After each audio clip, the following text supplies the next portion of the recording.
Hello everyone, this is Smriti and welcome back to my channel. So in today's video, we'll be discussing one-liner question from National Education Policy 2020. ये जितने भी question हैं ये factual based question है, मतलब concepts आते होंगे तो सोचने की भी जरूरत नहीं पड़ेगी, तुरंत आप क्वेश्चन के आंसर दे सकोगे। और अगर कॉन्सेप्ट्स क्लियर नहीं होंगे तो आप नहीं दे पाओगे, ठीक है। और इसी टॉपिक में से फैक्ट बेस्ड क्वेश्चन भी आते हैं, साथ में अंडरस्टैंडिंग बेस्ड क्वेश्चन भी आते हैं। अंडरस्टैंडिंग बेस्ड क्वेश्चन कैसे आते हैं वो वीडियो के लास्ट में बताऊंगी, बट अभी कवर करते हैं अपने फैक्ट बेस्ड क्वेश्चन, जो कि है first one is full form of NEP 2020। जो हम लोग का नेशनल एजुकेशन पॉलिसी NEP 2020 का ड्राफ्ट तैयार होकर सबमिट हुआ था, वो किस नाम से हुआ था? नेशनल एजुकेशन पॉलिसी के नाम से हुआ था। हम लोग न्यू एजुकेशन पॉलिसी बोलते हैं, लेकिन अगर MCQ में 4 ऑप्शंस में 2 ऑप्शन न्यू एजुकेशन पॉलिसी और नेशनल एजुकेशन पॉलिसी दिया जाए तो आप टिक नेशनल एजुकेशन पॉलिसी को ही करोगे, क्योंकि ड्राफ्ट जो सबमिट हुआ था वो इसी नाम के अंडर हुआ था, नेशनल एजुकेशन पॉलिसी। पहला क्वेश्चन समझ में आया। Second is how many times NEP is form. कितनी बार नेशनल एजुकेशन पॉलिसी इंडिया में फॉर्मुलेट किया गया? ठीक है, 3 बार। First is 1968, second time 1986, and इसी 1986 को रिफॉर्म करके जो एजुकेशन पॉलिसी आई वो new education policy, national education policy 2020 है। 1968 में फर्स्ट टाइम किया गया, ठीक है। सेकेंड टाइम हुआ 1986, नेशनल पॉलिसी ऑन एजुकेशन के नाम से किया गया था ये, ठीक है। नेशनल पॉलिसी ऑन एजुकेशन के नाम से 1986 में ये पॉलिसी आई। अब इसी पॉलिसी को रिफॉर्म करके 2020 में new education policy, national education policy 2020 implement किया गया। कितने साल बाद आया ये भी पूछा जाता है, कितने साल बाद आया? 34 इयर्स के बाद रिफॉर्मेशन आया एजुकेशन पॉलिसी में, ठीक है। ऑप्शंस दे दिए जाएंगे 32 इयर्स, 36 ईयर, 34 ईयर, 38 इयर्स, तो दैट विल बी 34 इयर्स बाद हमारा नेशनल एजुकेशन पॉलिसी 2020 को इम्प्लीमेंट किया गया, ठीक है। समझ में आया? 3 टाइम्स एजुकेशन पॉलिसी इंडिया में बनाई गई थी। Third question, format of NEP which is very important. Format क्या है? 5 + 3 + 3 + 4, 5 3 3 4। अब इसमें से ही बहुत सारे क्वेश्चन आ जाएंगे कि जो शुरुआत के 5 साल है वो कौन सा स्टेज बोला गया है? शुरुआत के 5 साल को फाउंडेशनल स्टेज बोला गया है, ठीक है। नेक्स्ट के 3 इयर्स को कौन सा स्टेज बोला गया है? प्रिपरेटरी स्टेज बोला गया है। नेक्स्ट के 3 इयर्स को कौन सा स्टेज बोला गया है? मिडिल स्टेज बोला गया है। एंड लास्ट के 4 इयर्स को सेकेंडरी स्टेज बोला गया है, FPMS। पहला है फाउंडेशन जो कि 5 साल का होता है।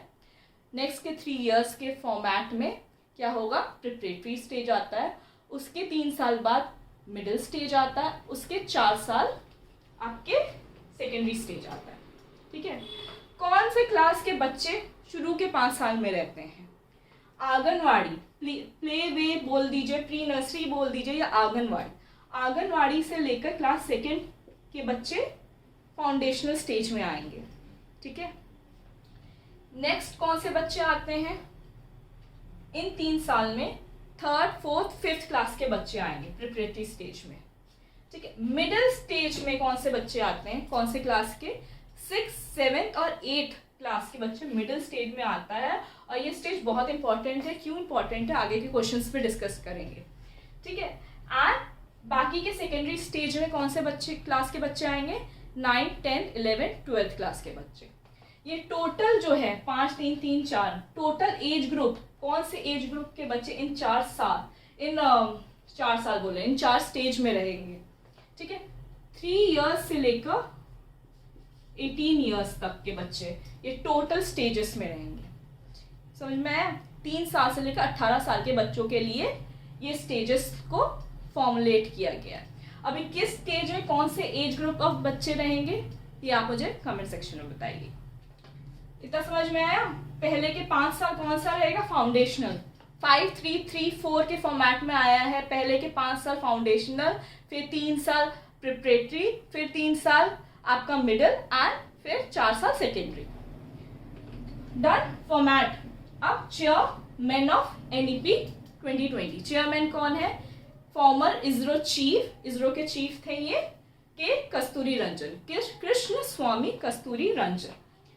Fifth question, MHRD ministry transform to, पहले ये जो रिपोर्ट रिलीज की गई थी वो MHRD ministry of human resource and development, अभी इसी MHRD को ट्रांसफॉर्म करके अब क्या बोला गया है, मिनिस्ट्री ऑफ एजुकेशन। ठीक है, नया नाम क्या दिया गया है, मिनिस्ट्री ऑफ एजुकेशन। ये MHRD बदल गया है मिनिस्ट्री ऑफ एजुकेशन में।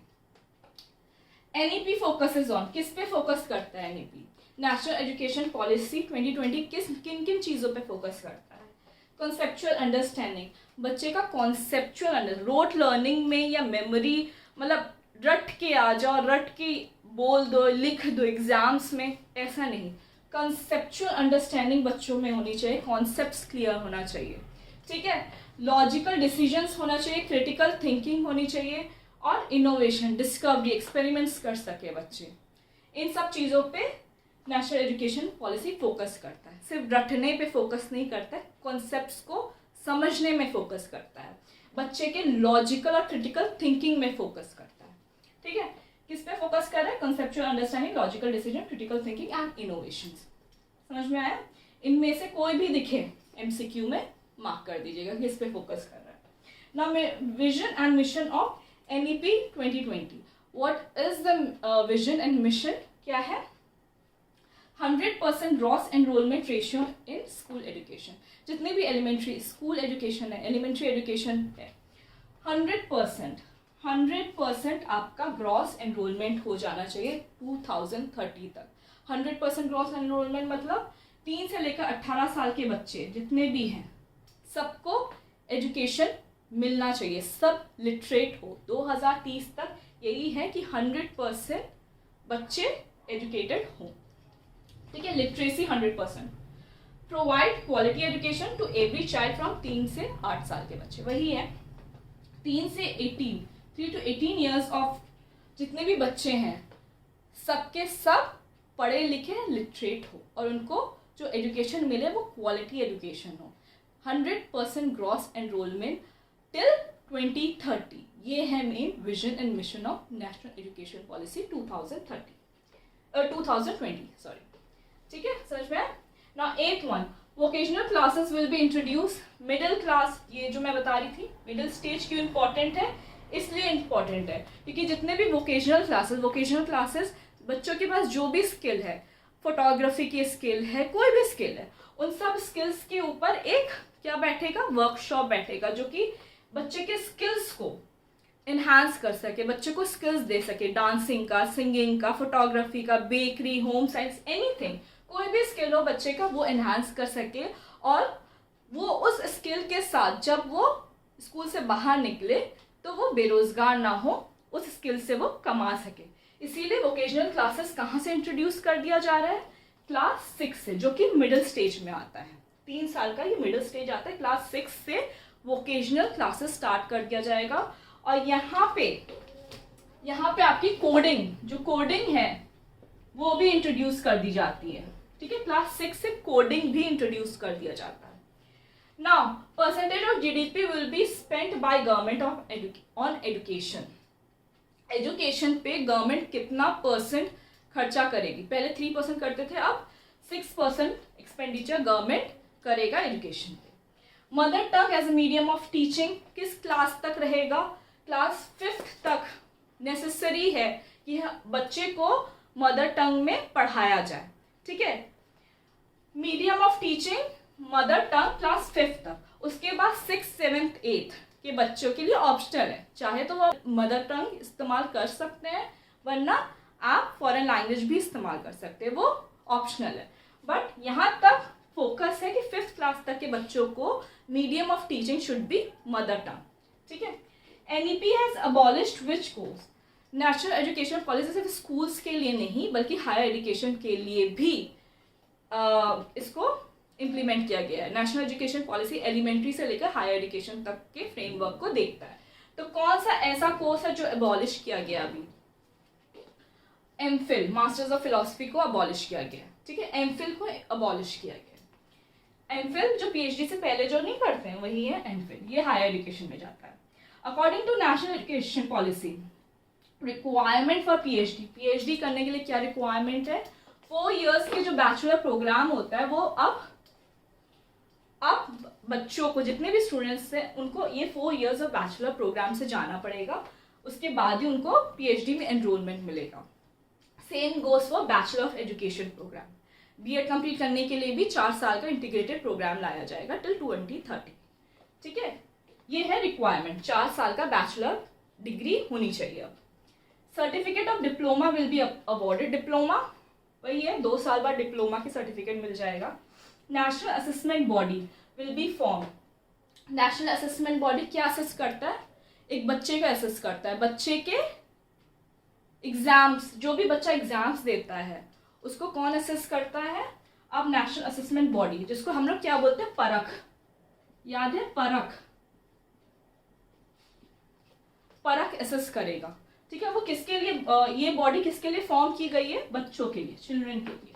ठीक है, एग्जाम्स को इजी बनाया जाए, एग्जाम को बर्डन ना बनाया जाए। ऑलराइट, हॉलिस्टिक प्रोग्रेस कार्ड दिया जाएगा यहाँ पे नेशनल असेसमेंट बॉडी में। Holistic in the sense overall development को देखकर ही प्रोग्रेस कार्ड फीडबैक दिया जाएगा। Now foreign language for teaching will be started from. जो फॉरेन लैंग्वेज है बेसिकली इंग्लिश, मेनली इंग्लिश में मीडियम होता है टीचिंग का, वो कहाँ से स्टार्ट किया जाएगा? सेकेंडरी क्लास से। Secondary class is your 9th, 10th, 11th, 12th।